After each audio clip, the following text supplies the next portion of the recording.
जय श्री कृष्णा, जय श्री राम, जय श्री राधे राधे, जय श्री महाकाल।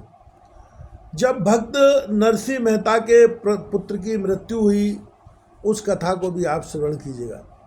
जो मनुष्य आज धनवान है, कल वही कंगाल हो जाता है। जो आज हष्टपुष्ट निरोग है, वही कल कई रोगों का शिकार हो जाता है। अचानक इस जीवन को खो बैठता है।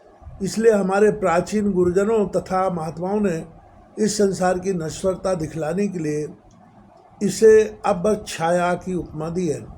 यह संसार एक क्षण के लिए भी एक स्थिति में नहीं रहता, सदा बदलता रहता है। जब संसार की ही यह दशा है, तब संसार में उद्भूत अन्य वस्तुओं तथा जीवों की अवस्था का क्या पूछना।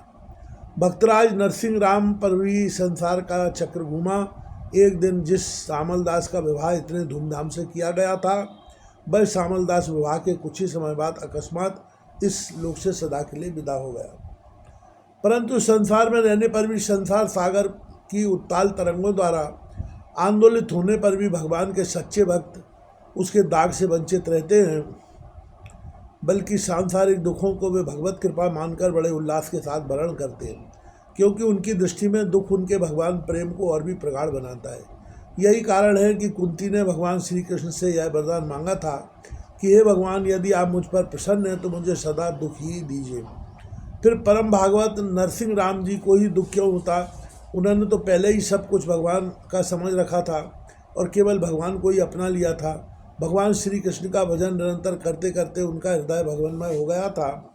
वह मानो भगवत भक्ति रूप नौका द्वारा दुस्तर शोक सागर को पार कर चुके थे।